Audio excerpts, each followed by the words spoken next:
Hey everyone, and welcome to Sport Beach. We are 49.5% of the way through. That's right. And that is because the best is yet to come. That's right. And specifically today, I'm Brad.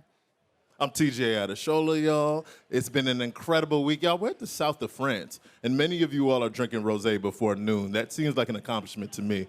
We've heard up from a lot of wonderful people, and there's a lot more to come, like Brad said.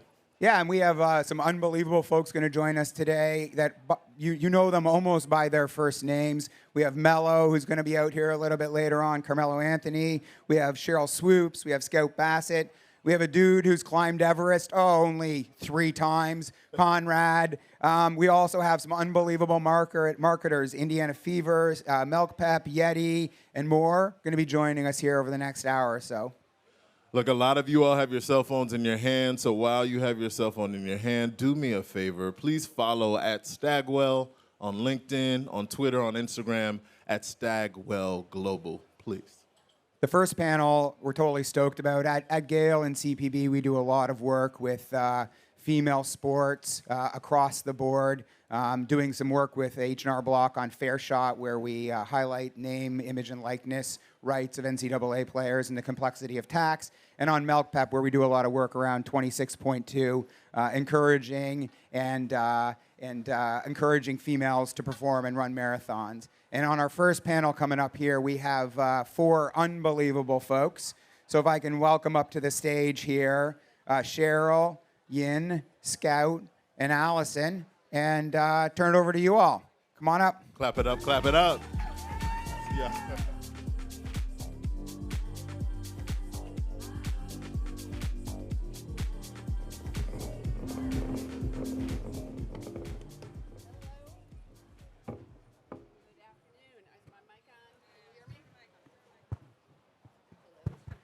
That should be 8.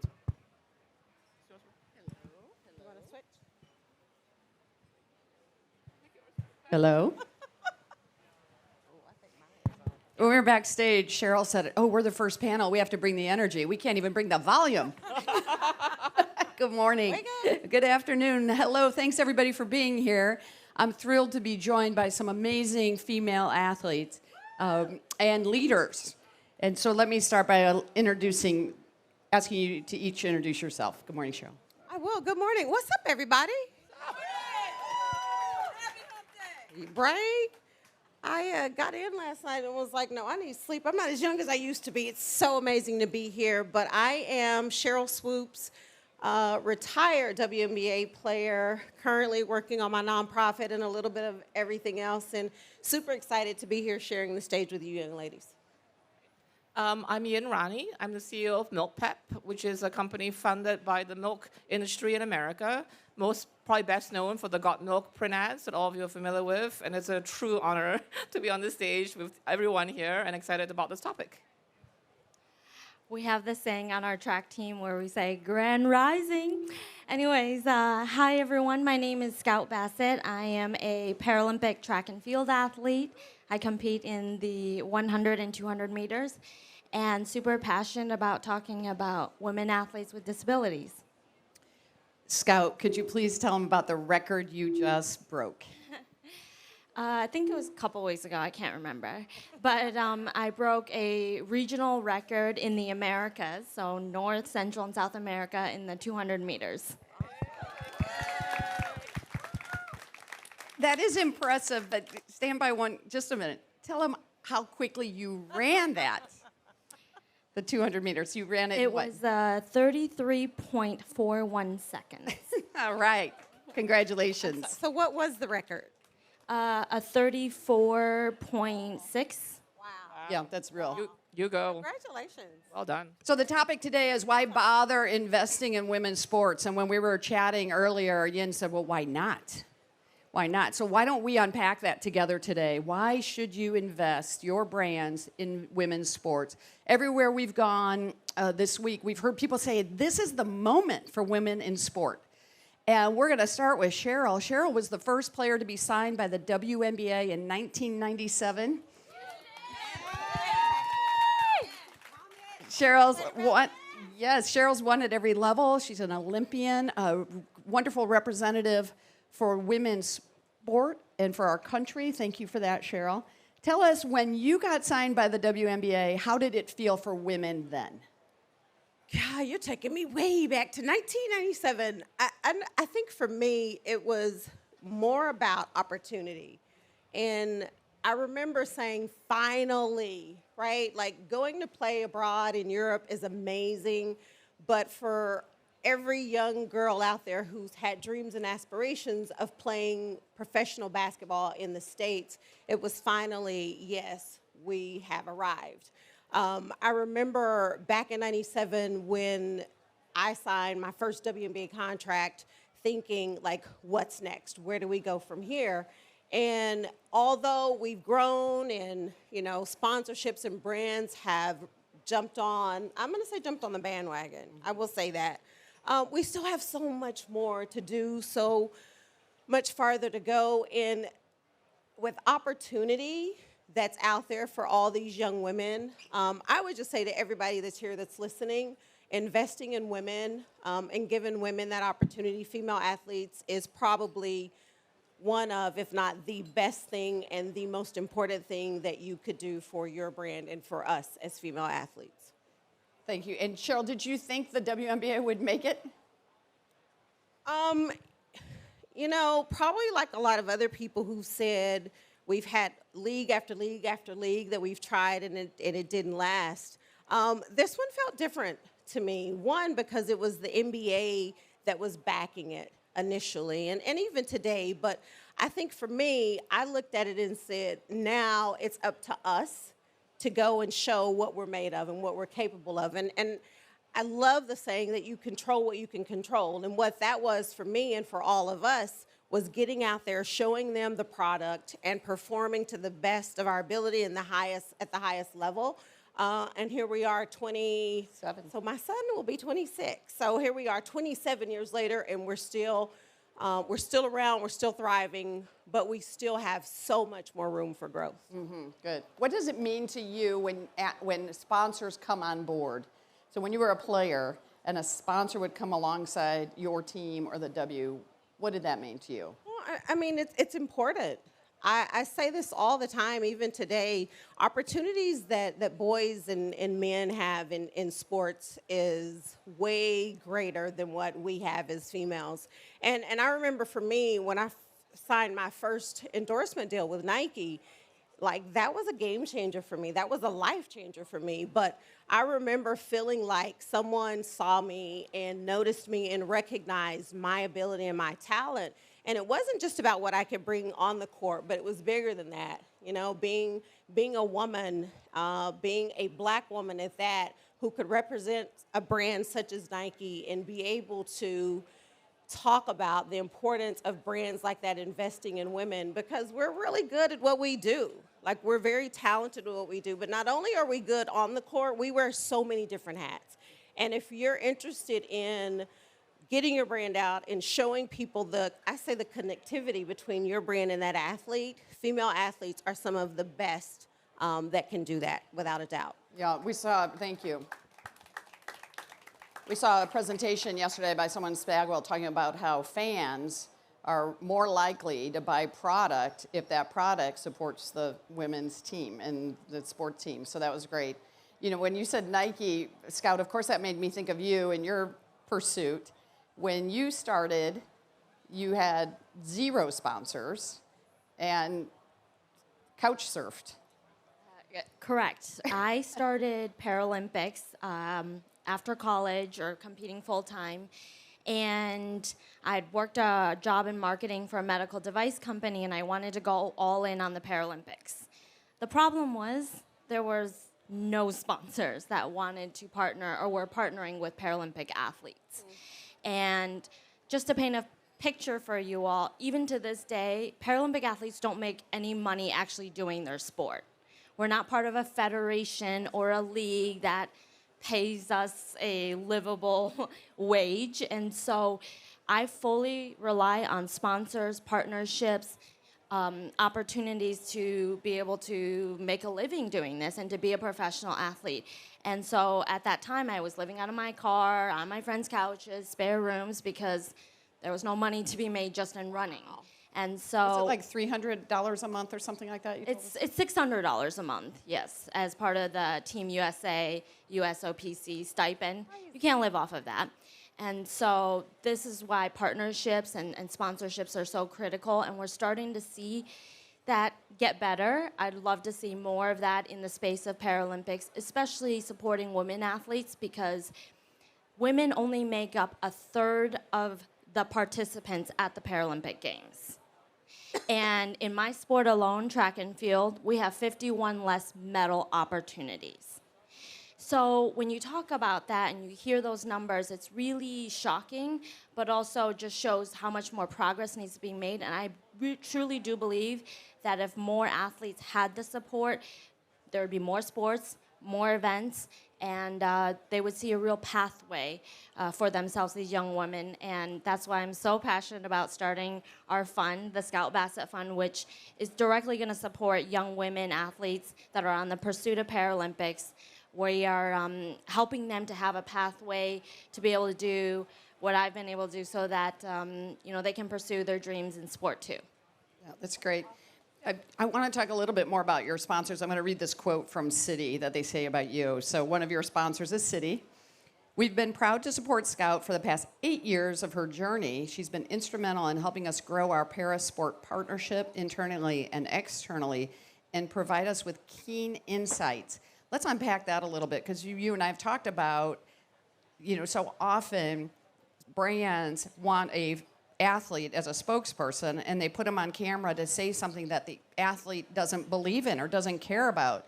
At the Indiana Fever, we had a partner who was a recycling company, and they asked my player to do a commercial, and they did it, and it was terrible because the player doesn't even recycle. So we've talked about authenticity, and we've heard a lot about that over the last few days. Scout, help our friends here understand how athletes can keep the brand authentic when working with an athlete, please. Well, as you just alluded to, so often we get a partnership opportunity or perhaps a sponsor opportunity, and the campaign and the ads all baked by the time it arrives to us. And it's so easy in the space of disability, of parasport, to do the sort of typical dark to light story, right? Or to put athletes in a way that's a little bit demeaning or maybe patronizing to them. And so when Citi came on board, one of the coolest parts is that we've been involved with them every step of the way. So every campaign for Tokyo, you saw the Stare at Greatness campaign. The idea of people are constantly staring at us, usually with some sort of judgment. But what if you were staring at us because we are a world champion, we're a mother, we're a student, we're a Paralympic champion, and flipping the narrative of like, okay, don't have the judgment of negativity, but of all the things we might be, and you wouldn't even know it. And so that's one of the things I'm most proud of, is that they've incorporated me, they've asked the athletes, how do you want your story to be told? How do people with disabilities want to be portrayed, so that brands don't fall into the typical tropes, right, of people with disabilities. But it's been such a fruitful partnership. And something I want to say that's really unique about Citi is they actually did, at one point, sponsor both the Olympics and the Paralympics. And after London, they put out a consumer research and did some market testing, and they saw the results were that consumers felt more of an emotional and a connection to the Paralympic ads than the Olympic ads. And so they said, okay, we're going to pull out of the Olympics and take this money and give it all to the Paralympics. And they are one of the only sponsors in that space that does that. But I say that because supporting women athletes, supporting athletes with disabilities, it's not a charity. We're not charity cases up here. It's smart business, it's wise business, and it's about impact and purpose. And sometimes we have to look at marketing and supporting our causes and what we're about in a different way than just, can we make money and how much money can we make from doing this? That's right. Such a great segue. You and I are up here with champions. But I look at you and I say, you're a champion in your way for women in sport. And if you're drinking coffee, iced coffee, put milk in it, and Yin will give you a big high five. Yin, tell us, I love the journey of what you have been able to do in the area of women's sports. Can you share that with the group, please? Yeah, sure. I mean, milk obviously has such a long history with sports. We often describe ourselves as the OG sports drink, supporting athletes for 10,000 years almost. And we have a long history of featuring athletes. From the days of Got Milk, a really wide range of athletes and celebrities were shown. We've supported the Olympics for many years. We supported the NFL. But we found our way in more recent years, precisely as you just described, of the power of supporting females specifically. Started with female flag football and female touch football, and just the fan passion, and they were so excited to see us show up and so many authentic milk stories. And then last year, we basically hijacked the New York City Marathon. We didn't sponsor the race, we sponsored the female runners. And we invited everyday runners to come and join Team Milk. And we treated them like celebrity athletes, basically. And we got such a wonderful response with incredible earned that we turned it now into a year-long effort, inviting any female runner in America to join Team Milk. We're still supporting big races along the way, but also Tier 2 races, and supporting that running community in a really youthful way and trying to drive action, not advertising. We talked a lot about that. And the outpouring of support is just really genuine, and it's wonderful to see the degree of authentic milk stories that we can get told through that forum. So that's kind of the what, supporting women. Help us understand why you had that passion. You had to bring along a lot. You had to build consensus around this idea. Why did you want to do that? And then, what were the wins? These are business folks sitting here today. So from a business sense, Scout alluded to it. It is good business. Tell us how it's impacted your business. Yeah, no, exactly as Scout said. We want to do good, but we want to do good business as well. And I think female sports is just a natural meeting of huge numbers, to be honest. Just the reach and the fan base is at scale, enormously at scale, and a deep degree of engagement. For milk specifically, the female target and the mom target, as you can imagine, is super critical to our volume. Most of our volume comes from kids. Moms and women are super influential. So there was a natural meeting between our business target and this category. So we have to start there. We're not doing it, as you say, just for charity. And frankly, we're able to just get a ton more leverage in the space, a ton more appreciation from the athletes that we support, a lot more creativity and passion and engagement. And we've seen incredible results. In the New York City Marathon, the ratio between our paid investment and our earned investment was something like 10-1.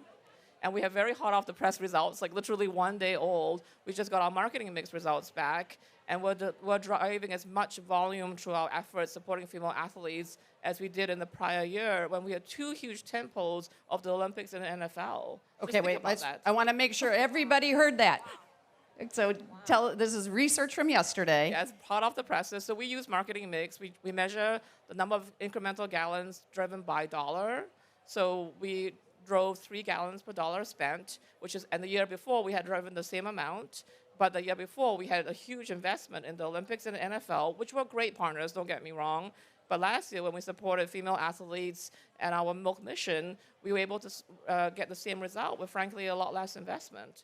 And I can't underestimate the degree of engagement and the passion, because it is about scale. But just when you see the social commentary and the conversation we have with fans, it's a different qualitative experience, I have to say. Yin, you said on the other day that companies have action, not just advertising. Tell us a little bit about the nonprofit and how you've leveraged your corporate spend and the work you're doing for a nonprofit. Yeah, one of the unique things about milk, of course, that it's very multi-generational, but obviously raising another generation of milk drinkers is super important, and there's a very natural connection between milk and sporting abilities. So in addition to our running and other platforms, we have $1 million commitment to Girls on the Run, which is a wonderful not-for-profit in America with lots of regional chapters to encourage girls to stay active by running specifically, because at least in our country, there's a huge drop-off.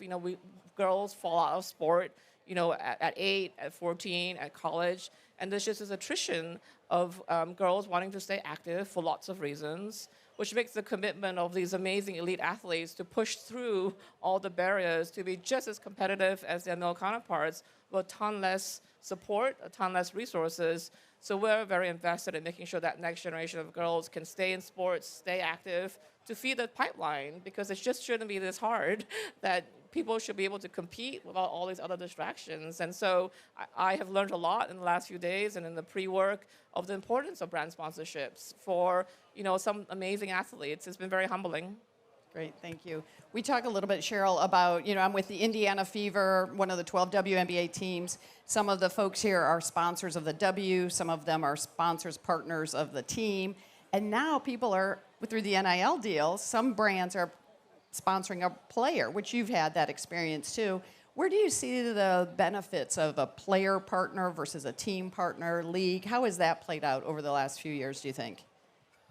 Well, listen, I am all about everybody getting their bag, right?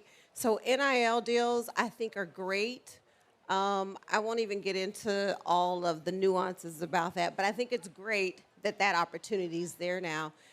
But I think when you look at women's sports in particular, to me, there's something about a brand saying, I want to sponsor this team. Because to me, what it shows is not only are you believing in one particular athlete, but you see something there in that team, that organization, and even bigger than that in the league. I know when the WNBA started in '97, sponsorships and brand deals with individual players was few and far in between. And I think because we were the first, we were just so happy and excited to be here and to be in the moment. I don't think any of us ever thought that we would be in a place or a space where the possibility of having personal and just your own endorsements was even possible.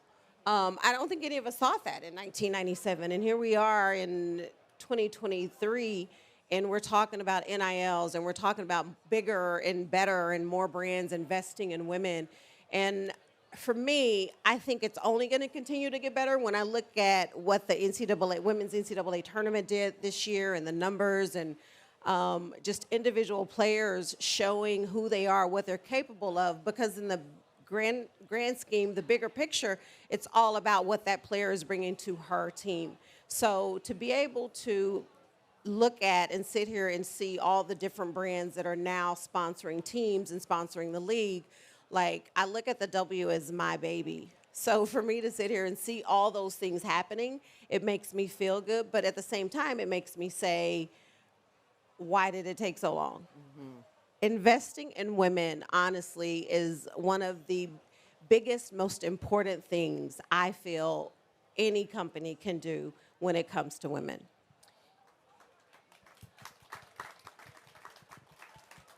And for all three of you, what do you see, how does the athlete, in your opinion, give back to the brand?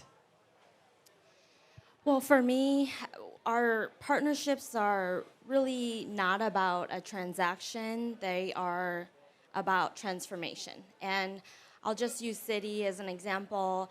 When I started with Citi, it wasn't about social change. It wasn't about fighting for employment rights for people with disabilities. 81% of people with disabilities in the United States are unemployed. And it's not because they don't want to work.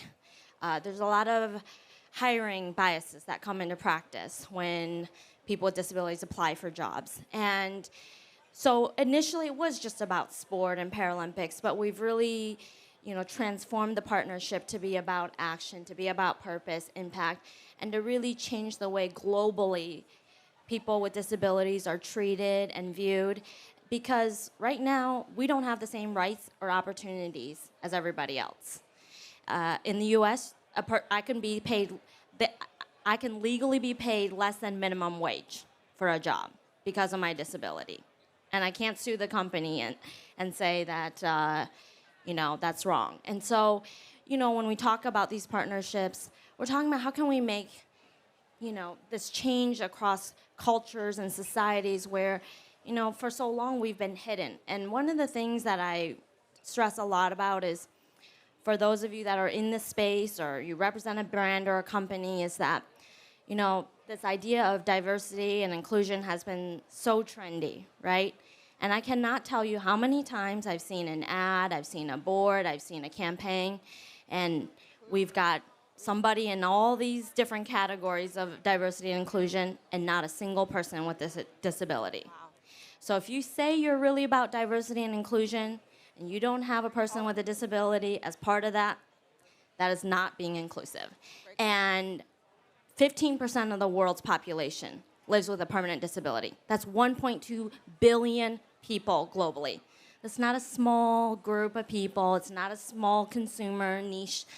That's a lot of people, and we are largely ignored and forgotten. And so these are the things that we're trying to work with the brands and companies to realize and to be inclusive, to hear our voices, our experiences, because that's the most insightful thing that you can have. And Sheryl brought up a really great point, and I'll just end with this, is that one of my favorite books is Melinda Gates's, I think it's called A Moment of Lift, and she said, the single greatest investment you can make to lift up humanity is to invest in women. If you want to lift up women, if you want to lift up humanity, invest in women. That's where it starts. Thank you. It's a great call out. I mean, I think in this world of social media and a more two-way media, I think it has to be a two-way conversation between athletes and brands in a way that it never has before. Because I think we all live through the traditional sponsorship model of like, I write you a check, you show up and do what I tell you. And I just think that world is over, right? We're approaching celebrities and other influencers for their real lived experiences because we want to showcase how our product belongs in their world, contributes to their well-being.